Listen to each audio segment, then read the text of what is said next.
Welcome back to the SauceBox, everyone. We are super excited to have a special guest with us today, celebrated astrologer, renowned author, keynote speaker, and founder of 17-year running astrology school. She is the resident astrologer of Harper's Bazaar and has been featured in leading publications such as the New York Times, Forbes, and Vogue, as well as programs like Dr. Oz. Welcome to the SauceBox, Rebecca Gordon. Woo. Hi, ladies. Great to be here with you both. Great to have you. We're so excited we could connect with you. You're all the way in Europe. I am. Yes, that's very true. It's about 11 p.m. here right now, almost midnight actually. So yeah, I mean, it's we're out hiking and doing all these things during the day, and then coming home at night to hop on a podcast. It's definitely a new kind of lifestyle here, but I'm enjoying it. Astrology never sleeps. Absolutely. The planets are always moving, entering new zones of the sky, waking up new parts of our consciousness. Exactly. Yes, we appreciate your dedication. So for our listeners, if you're trying to find Rebecca, you can find her at RebeccaGordonAstrology.com. She's available on Instagram at Rebecca Gordon Astrology, as well as at Rebecca Gordon Astrology on Facebook. Her Twitter is My Path Astrology. Different offerings you have, keynote speaking, corporate events, brand activations, readings. But what we wanted to talk to you about today, and what we're really interested in, is beginner's astrology class that you have coming up in a couple of weeks. That's right. I have this beginner's astrology course coming up, which a lot of people take if you say it's so much more than a beginner's, because there's a lot of beginner's classes out there where it's just like ABC basics, the zodiac wheel. I've been teaching this class for about 17 years now. I can't believe it. I started in my early 20s, and I started teaching this beginner's course because ultimately I wanted a group to learn with on my own. After I had been studying for a while, I wanted sort of like a peer group of colleagues, and I live in New York City, and I was like, how come there isn't any astrology school here? I'm in New York, and there should be a school that any young person or older person can just go to and show up and learn. And so I said, well, I'm going to create that because it's not here and it needs to exist, and I want to be a part of it. So yeah, that was exactly 17 years ago. And every year we've been advancing, refining the curriculum. We have cohorts of students from all across the globe every year that come in to become astrologers. And I'm proud to say we've graduated so many successful professional astrologers. We have a whole certification program, as well as, some people take it just for fun or self-development, which we encourage as well. Many people like to integrate it into a current practice that they have. So I think there's many ways to take the class. And no matter what, everybody says that, when you're in it, you don't realize how much you're learning because you're also having such a good time. It's quite intimate. We have what I call constellation groups. Cool. And, so you learn with your peers. You have study halls, and we have also Q&A with me, private. And so there's a lot involved, but it's something. It's like kind of like the one thing I've been refining every year for these last 17 years. It's my project. Yeah, I think it's such a great offering because there's so much to astrology, like to be able to break it down and teach that specialty, it must be very difficult. Like, I've done my own research. I like to say I follow astrology, but I look at stuff and I'm like, I have no idea what this means. I have no idea what, the houses mean, or, a fire sign versus a water sign. Like, there's a lot to learn behind all of it. Yeah, it can be very overwhelming, and the internet just makes it more overwhelming. You start Googling Pluto transit, and then you think you're going to die or something. So, they're really, I think the internet's been, and social media has been amazing for astrology, but also spread a lot of misinformation about it too. Right. And perhaps given some people like enough to be dangerous for themselves. So I can't tell you how many people come into my class and they just know enough to be dangerous. And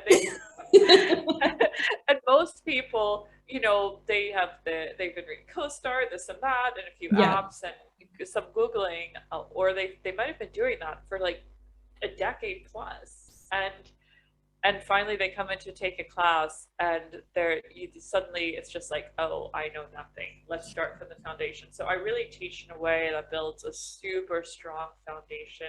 And as you were saying before, in like, okay, what are the houses actually? You know, because Yeah. we think of these ideas of like slicing up the sky into a pizza, and what does that Yes. actually mean? Right. But I mean, the reality of, for example, what a house is pretty amazing. It's the fact that in every segment of the sky, um, based on its place, rules a different area of your life.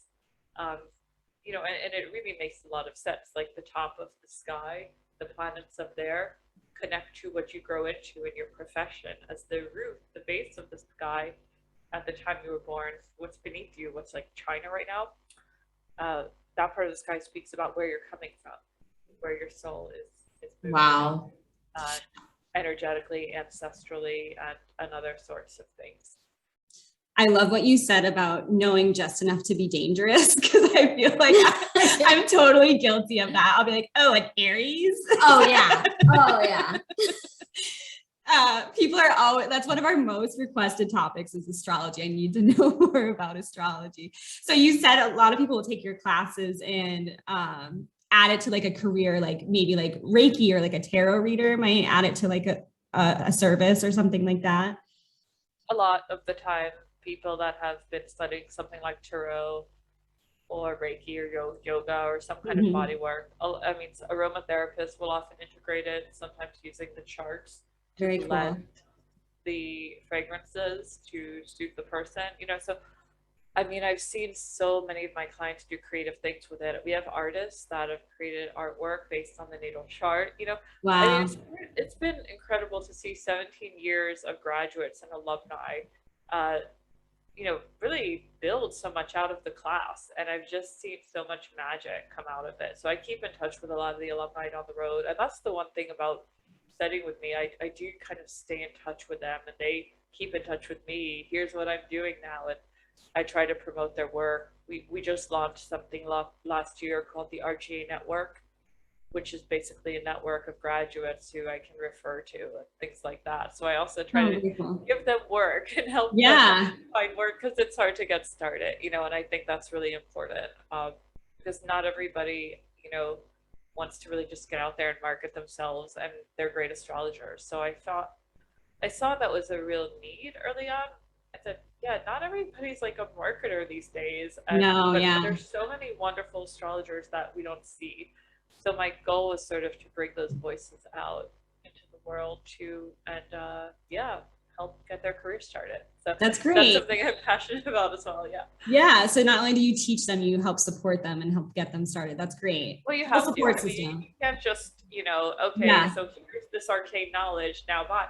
I mean, if they want to become astrologers, you know, there's maps that we have, and I can share, you know, so I try to share my maps with them. Is it something? I mean, in 17 years, of course, I've made a lot of expensive mistakes, and made all the mistakes that I don't want other people to make, and you know, getting started. So I try to help out as much as I can too. That's awesome. Okay, so my question is birth charts. I feel like a lot of people tend to know their sun sign, and that's what you're taught based on your birthday. But a lot of people don't realize that there's a lot more that goes into your birth chart. So I'll hear someone be like, I was born a Leo, but I don't identify like that at all. It doesn't make sense for me. So is that something that you hear commonly? Yeah, I mean, the sun is one small part of the entire astrological wheel. So the sun is pretty much what sign the sun appeared to be in when you were born. But for example, there's a moon sign, a Venus sign. The moon sign will speak to your emotional body and how you feel inside, your gut reactions to things. Your Venus sign speaks about how you want to receive love. Your Okay. Mars sign speaks about how you do your job and how you express your passion. So every part of the chart, each of the planets rule a different part of your life. Your Jupiter and Saturn sign are sort of more generational. Like your generation maybe had Jupiter and Gemini. So that's maybe your third grade class could have been very talkative and chatty, but like everybody in that class had that signature. And the further out the planets go, the more generational and broad stroke the themes become. But planets that are close, like the moon and Venus and Mercury, speak about the way we think, the way we love, the way we feel, and things like that. So, yeah, the sun sign is important for sure. Mhm. And like if you're an Aries sun, that's your core archetype.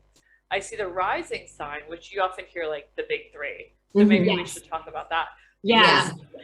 The sun is what you came here to do. The rising sign shows me that a little bit about the best ways in which you can do the job of your sun sign. And then the moon sign will speak about what you will really need in this life to feel satiated as you move through the world.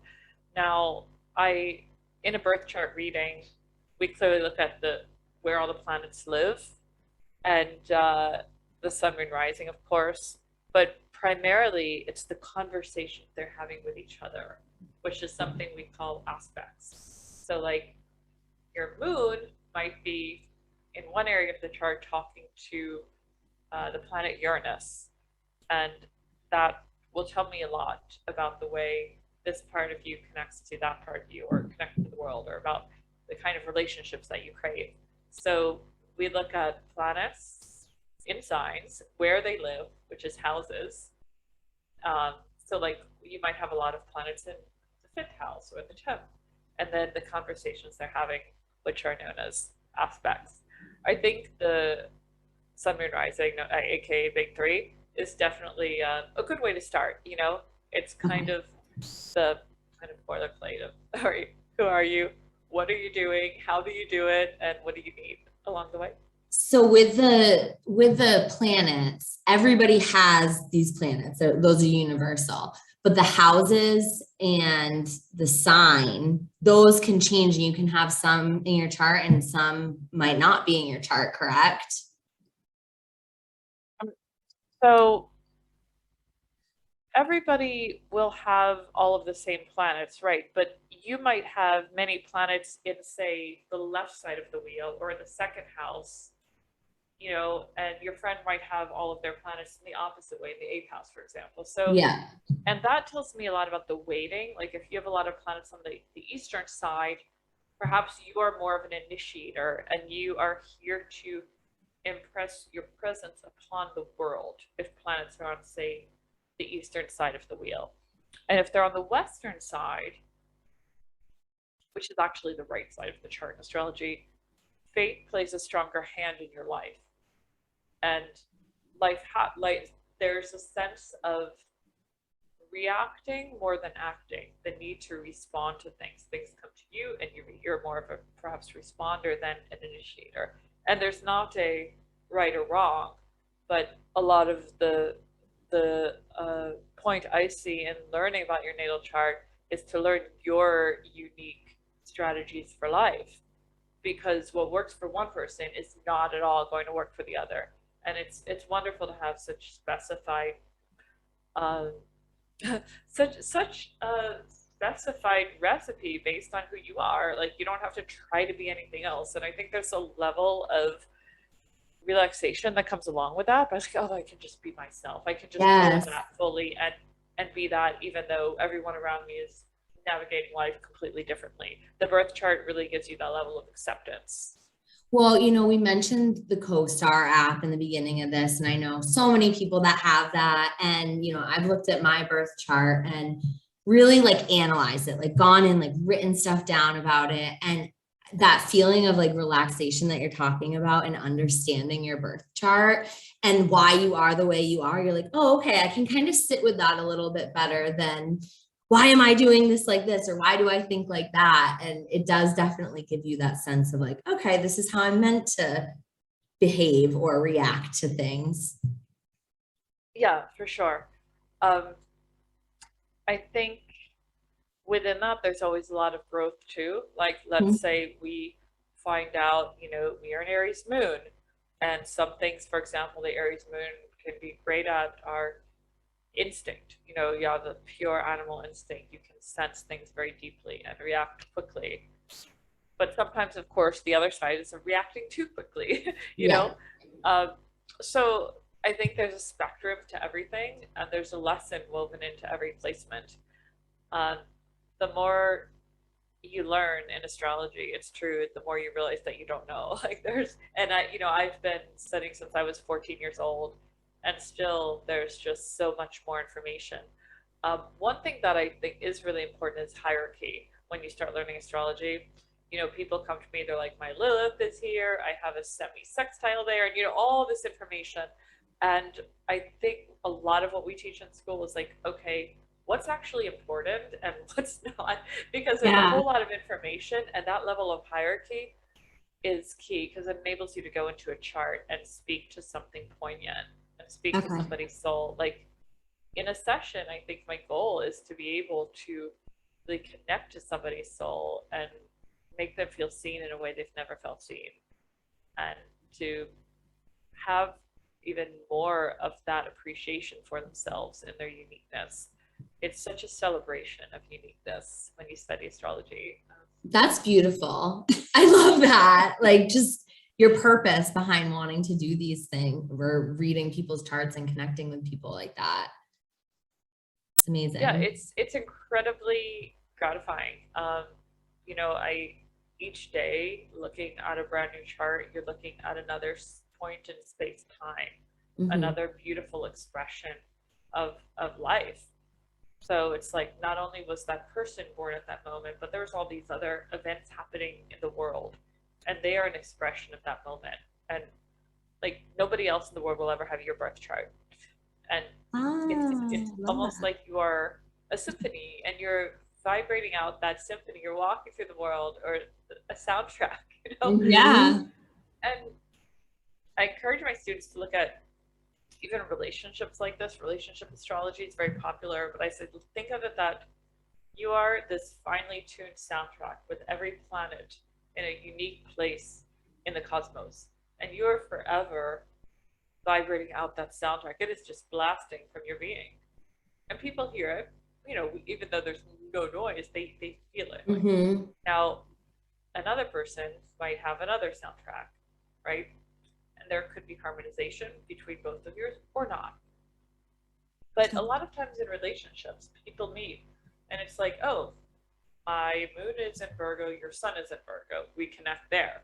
Or, the soundtracks, oh, so it's like, okay, that, French horn goes with the flute. Like there's certain kinds of parts of us that do kind of latch into each other. Right. And we can also have extreme aversion to another person. Sometimes we're like, oh, what is that? That's discordant for me. And I always say, like, astrology also teaches you compassion. You explore their chart and you see, there's nothing wrong with that. Their soundtrack just doesn't jive with mine, and you understand it. Yeah, Haley and I will always be like, oh, I have a lot of Geminis in my life, or like I have a lot of Pisces in my life, and I always equate it to like, okay, I need water signs. I have a lot of fire signs in my chart. Does it work like that too? That you feel like the sign or the do you attract elements? Certain type of signs? Yeah, for sure. You attract certain signs. One thing I tend to notice is that you attract signs based on where your moon is or your rising is. Like your rising sign might be 13 degrees Leo. You might really be attracted to people born at that place in Leo, or just a Leo if you're rising Leo. Also where your moon sign is, you might be kind of attracted to people magnetically who might have similar Venus sign to you. You might want to work with people where their Mars sign connects to you. So, somebody comes into your life and their Jupiter's on your sun, and they come in with all these opportunities for you, Jupiterian. A Saturn person will create structure, if their Saturn is on your sun. So every planetary contact is a different point of a different kind of relationship. And people come to me a lot. They're like, okay, I'm an Aries, he's a Pisces. What do you think? Well, it's just not that simple. No. You really have to lay all the whole chart on top of each other. However, we can still go there. I could say Aries, Pisces, well, that's fire and water. That could be really steamy, hot, sexy, or it could just become an out of control conflict because it's steam, right? Yep. And so fire-water relationships need to be tempered with a delicate touch. Okay, so I want to hear our big threes. So I'm a Scorpio sun, a Cancer rising, and a Pisces moon. And then Lauren's full of fire. I'm a I Leo love that. sun. Okay. Here are your, Okay. so what are your fires, Lauren? So I'm a Leo sun, Sagittarius rising, and Taurus moon. Leo sun, Sag rising, and Taurus moon. So you're fire, earth. Leo sun, Sag rising, and Taurus moon. So I love to do the alchemy of mixing the elements together, and we'll start with yours right there. So she is the Leo sun. She's Yes. a leader, she's a creator. Sun is the center of the solar system, right? Sag rising. She is the center of everything. I know, they walk into the room, hello, we're here. Okay, so Hello. and then we see the Sag rising, so that driven by the desire to explore, to adventure, to go beyond what is seen, you know. And what's interesting is that when you mix fire with earth, what you actually get is very strong leadership. And that happens because she's a Taurus moon. So there's the earth there that's like, okay, we can trust you. There's something thought out, earthy, logical, methodical. And then the fire is that inspiration. Fire and earth is a very hardy combination. It's like you can get through anything, like storms and, you know, whatever the universe throws at you. There's such a resilience within you. The Taurus moon is lovely. It's called the exaltation of the moon. And when you're born, the moon just adores to be in Taurus because it's like, great, we can appreciate all of the senses here. You know, we can enjoy the chocolate, enjoy the scent of the flowers and the luscious fabrics, and really enjoy what kind of the earth's bounty and the sensuality of life. The Taurus moon is also that, music, the arts, and the senses. So that's really interesting. You're all fire and earth, and then you all water. are all water. Okay, so which I love because I do consult with a ton of businesses, and I'm always saying you need diversity in the zodiac for a strong team. You can't have everybody all Virgos or there's everybody's doing the same thing. You Right. need a lot of zodiacal diversity to have a healthy business. So that's really good. Great. That you Perfect. so tell me your waters. So I have a Scorpio sun, also a Scorpio Venus, Cancer rising, and a Pisces moon. Okay, Scorpio sun, Cancer rising, and a Pisces moon. Yeah. Wow. So we start off with Scorpio, which is absolutely like one of the most, I think, complex signs of the zodiac and most misunderstood as well. Not many people know how truly loyal Scorpios are, how tried and true they are to what they feel, to what they believe in. I have to say they have like this instinct, beautiful instinct of like a wild animal in the jungle. Like they can sense things if they can tune into it. Yeah. Like you just know. Yeah. And you have to always trust a Scorpio if they get a gut instinct because they really do know. I do. I trust her wholeheartedly, like in that sense. Well, always, but like in that sense. Yeah.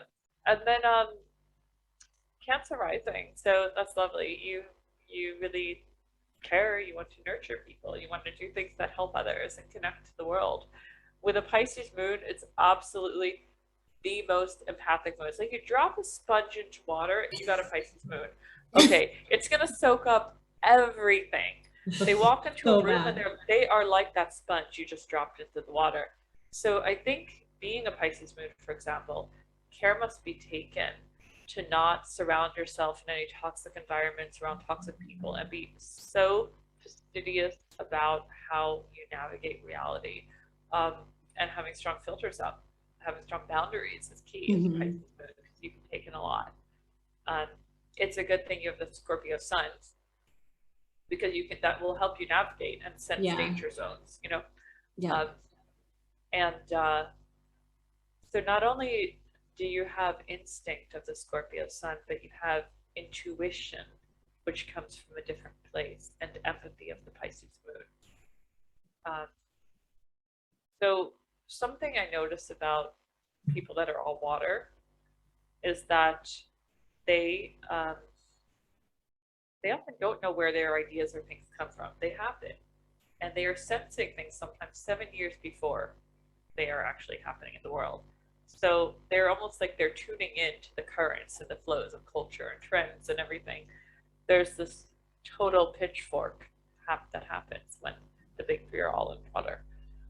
Now, Haley and Lauren, you both are working together, and here we have a strong fire water team, which is highly creative, a lot of fun, and I always think fire and water is best in like bursts. In bursts. We're bursts, all right.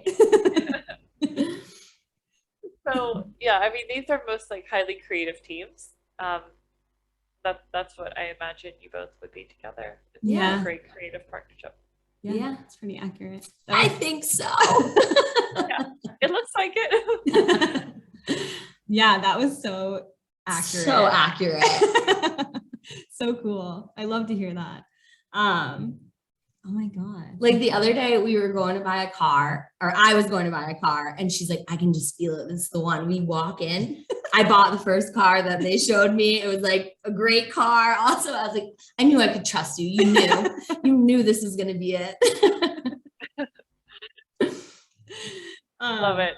I love to hear that. Yeah, that's so neat. It really does, like, it gives you really a lot of insight into the way that you are. The comment about being a sponge as a Pisces moon is so accurate. My empathy level is out of control. Yeah. I have to be like, let's I just stop. care too much about everybody around me. I'm very logical about my feelings. I'm like, we balance each other out.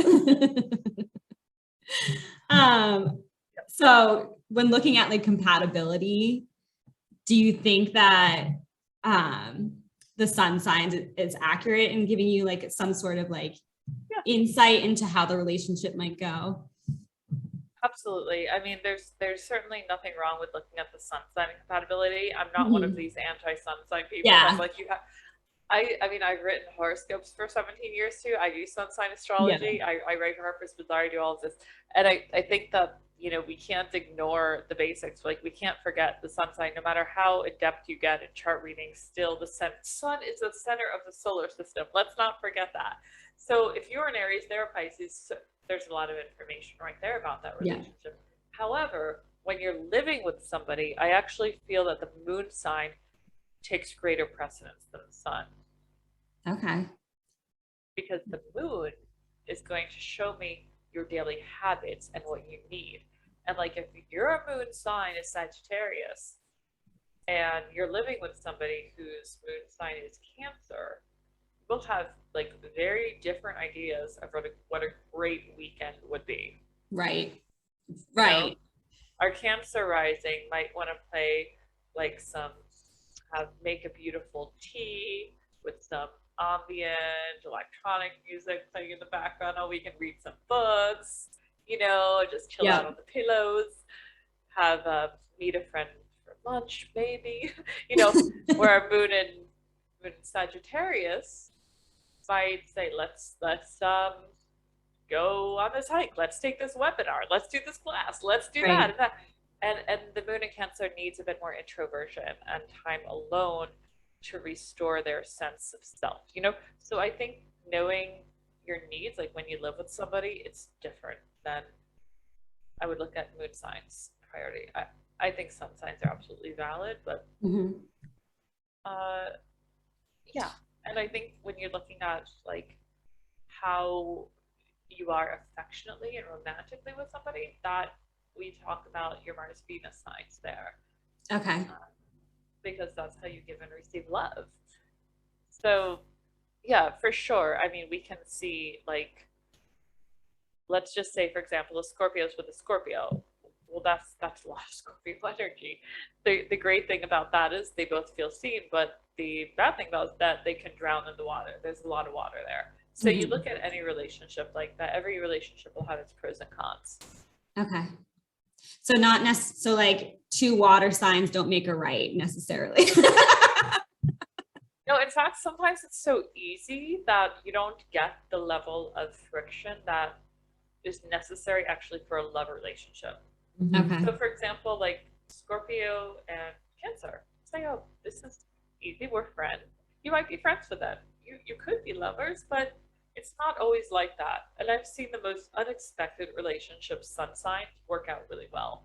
Okay. So I don't think there's really, I don't know if there's hard, fast rules. Yeah. Certain ones will need more work and understanding. Do you Like, have an there's this example thing of like a particularly difficult match? Oh yeah, I'll tell you a few that I think just need a level of work and understanding. There's this Okay. thing in astrology called a quincunx, which is a 150-degree angle. Now, so for example, your sign, let's say you're a Scorpio, right? Yep. Okay, so opposing you is the sign of Taurus, but quincunx you would be Gemini. So there's not much that Scorpios and Geminis actually have in common. It doesn't mean they can't get along, but there might be a little bit of work to be done there in that relationship. Like I'm a Virgo, the sign of Aries quincunx is me, or the sign of Aquarius. Actually, I have a lot of friends that are Aries and Aquarius. But if I was to be in an intimate relationship with one, there would be a little bit of adjustment on both of our parts to make it work, probably. Okay. It's funny So you said that because my ex-husband is a Gemini.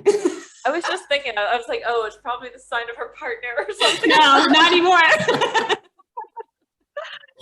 Too much work, right? Too much. Way too much. That's great. That is great. Okay. Do you have any questions about Leo? Oh, I mean, what's my what did you say it was? What's a Leo's? Okay, so first we see what's opposing Leo, and then it's always one off from the opposition. One the off. opposite Okay. Leo is Aquarius, right? So then one after Aquarius is Pisces, right? So Pisces is one of your quincunx, and the other one would be Capricorn because that's one before Aquarius. Okay. So it's just to say that the lion and the fish do not have much in common. Leo and Pisces just don't. Mhm. However, it's not to say they can't get along and be like that could be a very sexual relationship. It can also be very creative. There's wonderful things about Leo and Pisces. But if it's to be a long-term relationship, there's always going to be a level of adjustment that's necessary because you're just so inherently different. If you Right. think about it. Yeah. The lion and the fish, right? And similarly with like Leo and Capricorn, they just don't have that much in common. But yet they can make it work, of course. There's a sense of we're totally different species, and you will have to learn to see them, learn to see eye to eye a bit more. But then again, I've seen successful quincunx relationships. They just take an interesting level of understanding. And they can be also, what I was saying, is sometimes very charged and magnetic in those because you're like, oh, this is so interesting and why isn't it working? And you can feel pulled to it. Yeah. Yeah, absolutely. That's so interesting. I've never dated either one of those signs. And I'm single, so maybe I need to find one of those. Maybe change up the Yeah. game. That's a prerequisite. What is your birthday? And then we can go from there. We had a little game that we kind of wanted to play with you, if you're interested. Okay. I like games. Okay, so I'm going to say a sign and you can only say one word, like what comes to mind. Let's say it's the sun sign. So I'll say Capricorn and you just one word for all Capricorns. We're going to stereotype here. Is this possible? We can do it. Okay, all right. Let's play. Let's play. Okay, so the first one is Capricorn. Work. Okay. Aquarius. Sorry, that wasn't so exciting. But they're No, so that's what I good think at it. too. They're just masters. I mean, yeah, they've just got it down. They understand it like no other. The goat that climbs to the top of the mountain without looking back, just keeps on going up. Okay. Okay. Okay. Aquarius. Electric. Okay. They're kind of an eccentric person, right? A little bit. There's something very sparkly about them. Maybe sparkly, electric, yes. Okay. Okay. Yeah, there's definitely a twinkle. It's almost otherworldly. Like, did you land from the mothership? Where did you come from? Yes. Okay, yeah. I like that. Pisces. Dream. Aries. Certainly, Pisces are connected to the beyond. They're tuned in a way. Okay, Aries first. A word would be run.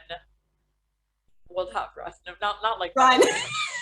not run away, but there's that element of like, you know, the race. Maybe, yeah. I would Okay. say for pioneer. Okay. Okay. Taurus.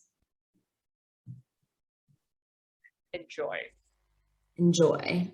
They are the ones that are here to, or pleasure. We could say pleasure for Taurus. They're here to like enjoy life, and you imagine like the tactile world, how things taste, smell, feel, and everything.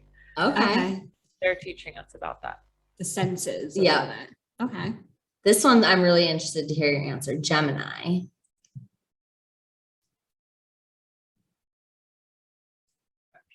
Okay. One word. You can use a couple words if you want. I mean, they're twins. There's two of them. Yeah. Certainly. I mean, there's two sides. It is two sides. It's chatty, I would Okay. say, for sure. I mean, all of two sides. The Geminis I know, they're incredible researchers, and they will always go into the topics that are a bit unpopular too, and validate them and show Okay. you all sides to it. So I really appreciate my Geminis. It's so good to have Geminis in your life. I do love a Gemini friend. I have so many of Friend. them. Friend. Cancer.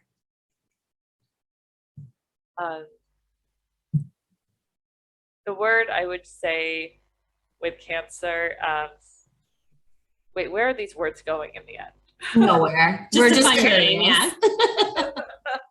We're not publishing Okay. them. Because I could take it somewhere else. I'm just wondering. Okay.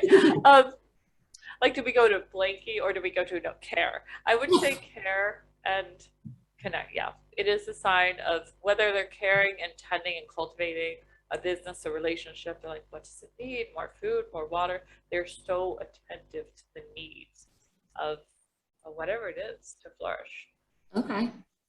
Leo. Shine. Shine. Yeah, shine. They're here to leadership, shine. They're here to shine bright. They're here to show us like you imagine like the fullest expression of a flower, or the brightest orange in bloom in the height of summer. You know, this is the essence of Leo. It is that fullness of the brightness, expression of self. Love that. Love that. You know, karaoke star. Yeah. Center. But there's also some kind of regal feel to Leo too. There's some kind of regality. The lion. Mhm. Yeah. Okay, Virgo.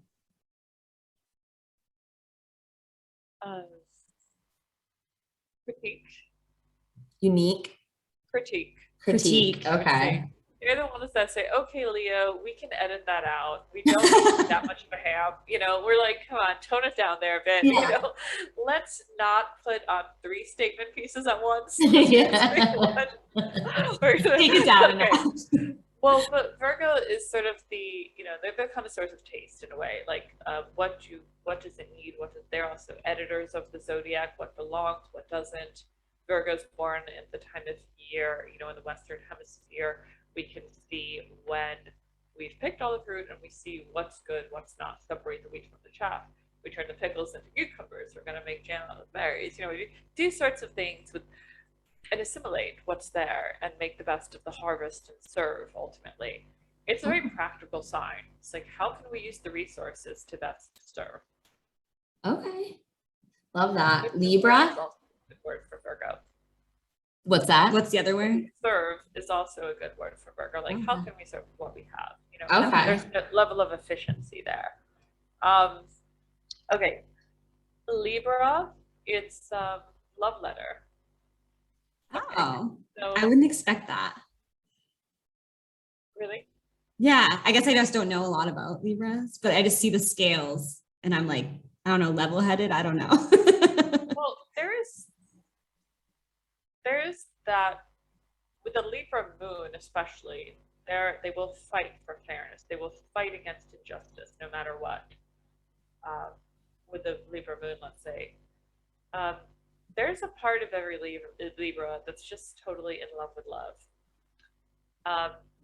and that exists in just about every Libra. And they also have naturally a sense of knowing how to be political, which I think a lot of air signs have a bit more. They can be, in other words, they can see all sides and detach a bit to navigate the situation. Okay. But I think deep down, each Libra is totally in love with love. Oh. Okay. Scorpio?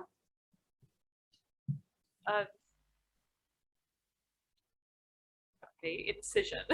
They are like offshore drilling, at some undisclosed location. Here, they can get to the bottom of just about anything, and it's this real drill down that they will. It's like, what's under the rug? What's the subtext? What's the backstory?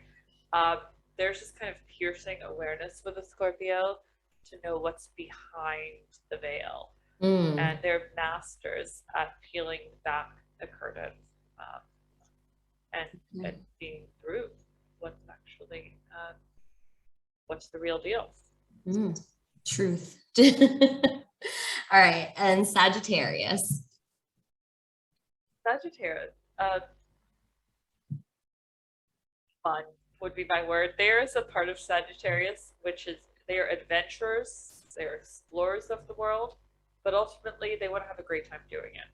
And what is exciting, what is fun, how can we traverse, whether we're traversing new terrain or new thoughts and ideas, disseminating wisdom into the world, covering a lot of ground. And there's some great joy that Sagittarians find in covering a lot of ground. I think that, you do see a lot of Sages that are certainly in the space of teaching and sharing information with the world, authors and all of that too. And you also see Olympian athletes that most Olympian athletes are Sagittarians, actually. Wow. So that sense of kind of like adventure. Let's beat the odds. Let's go beyond. Interesting. Yeah. I've also seen to go with that. I've seen memes on Instagram that are that list all these famous serial killers and they have all the same signs. Have you seen these? Pisces is a lot. Gemini. Have you seen this before? Yeah, I've seen it. Is that accurate? You're like, I don't know. I noticed that most serial killers are mutable signs, though. Mutable is like Pisces, Virgo, Gemini, Sagittarius, for whatever reason. Okay. And out of all the mutables, most of them are Sagittarians, if I'm remembering correctly. And I think that's just because the Sagittarians are like, we can get away with it. Why not? Yeah, come on, it'll work out. There's that inherently optimistic feature that Sagittarians have. And I think it's just that whole yeah, we could get away with it factor. We could do it. Why not? Why not? So yeah, most serial killers are, it's true, they are Sagittarians, if that's what I love that. Thanks for playing our game. Yeah. It's just a great way to kind of know, okay, this person, all right, that. Gotta look out for that. So it's great. That's great. So certain signs might be more likely to be politicians too, right? Different career paths. Well, funny enough, you see most presidents of the US that are mostly fire earth blends for the most part. And that's because country likes like, oh yeah, they're solid earth and they have a vision fire. So we like somebody solid with a vision about the future, you know, fire, earth, leadership, classic leadership blend.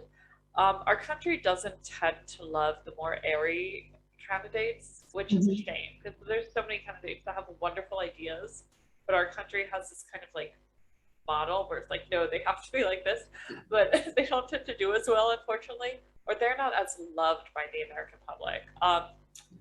So yeah, I mean that's what you see in our presidents. Now, politics, you mentioned, you know, there's different roles in politics. So Yeah. you'll see more air signs and stuff like that in other roles.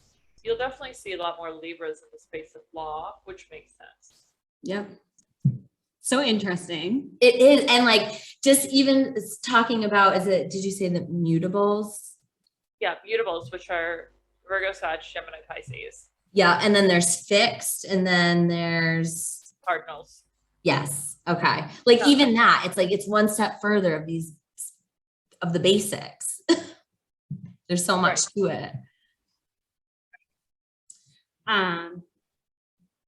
So Well, go ahead. I mean, that's really interesting though to mention though, because like what those three things are that you just referenced are actually like, those are connected to the seasons. Cardinal signs, Aries, which is the spring equinox, happens at the start of spring. You know, so these are all starter signs. They get this show off the ground, you know. Aries, Cancer, summer solstice, the start of summer. Libra, the autumnal equinox, the start of fall, right? Okay. You know, Wow. and then we get Capricorn, which is the winter solstice, the start of winter. So those four cardinal signs begin the season. They kick them off. Now the fifth signs,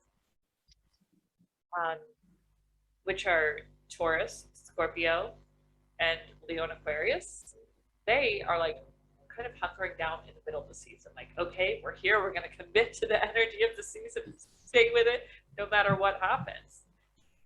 And they are making the commitment to one of the four elements, fire, earth, air, and water, because the fixed signs and the cardinals are all going to come in four types. Now, the mutables are the ones who are born when the seasons are changing, which are Gemini, Virgo, Sagittarius, and Pisces.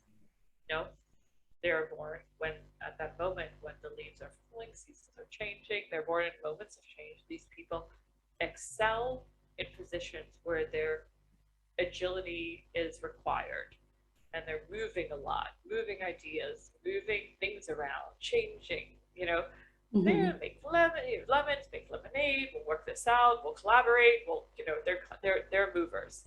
So you tell a fixed person, can we meet at 6:30 instead of 6? They're like, no, we 6 o'clock is the plan. What are you talking about? You tell a very beautiful person, sure, I'll read a book. I got this. Or I'll do something else in the meantime. Let's say 7, sure. You know, I think that when you're working with people, especially, it's really good to know their mode, which is cardinal, fixed, mutable, how they like to operate best. Huh. So interesting. It really is. I keep going back to what you said in the beginning, knowing just enough to be dangerous. And I'm realizing that's me. I need to know more. Yeah. But you should take my beginner's class. Yes. I'd love to have you both in it. Yes. That would be really great. Yeah, I'm happy to circle back to that. So this was such a great like introductory conversation, and it's just like dipping your toe into the water. So we mentioned it's coming up in a few weeks. I have 9:30, September 30th for the start of the class. Is that correct? Yeah, the class begins on September 30th, and it's Thursday nights, live online with me for 12 weeks. And then we run this course every year, and we also have a certification track. So if people want to become a certified astrologer, we have office hours with me. They have assigned a TA, and there's much more intensive work to take the exam and do other things that really build up their knowledge to become professional astrologers out in the world. So there's the track, which is for anybody that really just wants to learn astrology for their own self and help others, or there's the certification track. And ultimately, I think what we have, sometimes people start taking it, that they're like, wait a minute, I really want to do this. Halfway through, they decide, and we allow that too. Halfway through, if somebody decides they want to do the certification, that's also possible. Um, so, there's still a lot of attention. Like I answer everyone's questions. People are always asking me things during course, and I try to get to everything. 'Cause, even though these classes started in my living room in Brooklyn in person when we had like 7 people, when I was in my 20s, and, now, 17 years later, it's become this full-on school that's online, worldwide. It still retains the level of intimacy and connection with the students, because I know how important that is in learning. So we really try to keep close with people learning. So I feel quite strongly about that, and to retain a lot of the traditions as well as the newfound techniques in astrology. Mhm. I think it's the hardest, as you were saying, when people come in when they know enough to be dangerous, because Yeah. they have certainly a lot of ideas, and sometimes it's a lot of myth busting at the beginning. Yeah. It's not actually this way. Here's where it comes from. So I think that having a strong foundation is the most hands down important thing. And once you have that solid foundation in astrology, you can just build upon it in any way. So that's one thing that we teach a lot in the school. It's really Awesome. That's amazing that know there's a your roots, know resource. history, know where it comes from, Yeah. and how each tool works very well, what it's for, why the houses are what they are, and we go into a lot of the why too, Mm-hmm. Very cool. contextualizing it. Yeah. We need this. We need this foundation. Yeah. Do you feel like after 17 years, you're still learning things? You said there's so much to learn, or do you feel like you like mastered astrology? Yeah, I mean, I'm always learning, and Okay. that's the beauty of it. I still go to conferences. Some of my students even have classes now, and I'll pop into one of their classes Wow. here and there. Oh, so What are cool. you Yeah. doing? I think it's great. We all constantly learn from each other. I don't think you'll ever find an astrologer that says, I know enough, that's it. The Mhm. sky is so vast, and you're always, oh, there's a new planet, oh, there's something new going on. The planets are always moving in a new place they've never been before. So I think it's really, that's the beauty of this. And within astrology, you really learn history, you learn patterns and cycles of time, you learn about people, psychology, you learn kinds of math that you never thought you would. I never liked math in school, but once I started studying astrology, I just started to love geometry. Wow. And yeah, I mean, so there's so many things that astrology includes: culture, history, math, uh, of course, esoteric sciences, and the occult is a part of it, of course, understanding patterns, symbols, mythology as well. So Very cool. it will never bore you. Yeah. Yeah. There's So you're always never a like, day where I'm like, where I've not liked what I do. I think that's something I can say. I love my work every single day. It's not like work. Like on my days off, I will still look at the charts and things. yeah. Do you feel like you find yourself obsessed? Like, do you meet people and you're like, I need to know their charts? No, but when I first started and I was 14, 15, I did. I was in Yeah. high school and I was like, okay, I need to know everybody's chart. And my stepmother's an astrologer too, so we would always do that. And Yeah. and then so it was my early 20s, hopping around New York City in taxi cabs. I was always like guessing the taxi drivers' Oh, side. fun. And I got really good at it for a while. And then I would do their chart, Yeah. give them a little reading in the cab rides. I mean, I used to just probably, overshare, as we do sometimes when we're learning, Yeah. early on. We just Yeah. ask them to do everybody's chart. But my partner and I are both astrologers, for example, and like we did not want to know each other's charts in the first like 3 or 4 months of our relationship. We're like, let's live our lives. And Yeah. and I think honestly that's a bit healthier. Yeah. I don't think it's good to know too much early on. I think it's Absolutely. really healthy to wait a bit. Mm-hmm. And I'm a huge proponent of that. If Very somebody cool. says, hey, I just met my twin flame, will you do our charts? I just say no. Yeah. It you know, Fizzles fizzles out. out in a couple of Yeah. weeks because I'll do charts of couples that are serious. And so it's important. When somebody comes to me and they're saying, will you look at our charts together? I just met this person. My God, dude. A red flag goes up for me as an astrologer. And I say, no, that's not actually something that I would do. I don't have their consent. And, Yeah. ethics is a big part of astrology too. And also B, well, it might not work out. You just met them. And Right. I'm not going to waste your money and our time and all of that exploring this chart. And it turned out a lot of 3 days later, they're like, thanks, Rebecca. Yeah. And thanks for saving that. But, I think that,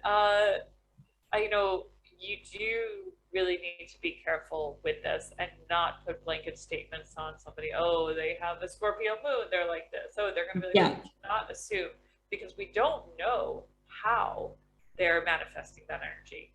They might be extremely self-aware, or they might not. You don't know. So I try to stay away from casting too many judgments based on that. Yeah, or stereotyping in any way. Yeah. Exactly. Yeah. Very cool. Well, we always ask our guests for something we call a side of sauce. So it's really just like a little piece of advice that you would give to somebody that's new to astrology or interested in starting to dig into it. What would you tell them? For somebody new to astrology and starting to get into it, well, you will never stop. First of all, I don't know anybody who ever began to explore astrology and said, oh, I don't think so. I think anybody who starts the exploration, it is a lifelong journey, and because it is just so damn compelling. And I think that it's something that it's the oldest science, the oldest art, since the beginning of time, people looked up the stars and they say, oh, look how the planets are moving against the fixed stars and what this means, and creating meaning out of the sky. If somebody's just getting into this, I would say, dive in courageously, explore. Take a class with me if you dare. Yes. I think that this it's, at the very least, astrology will give you the permission to be all of that you are, at the very least. And at most, you might have a lifelong passionate career. So I love that quote. It will give you permission to be all that you are. Yeah. Love that. Well, before we hang up with you, I want to give you one more chance to let everyone know where they can find you. Sure.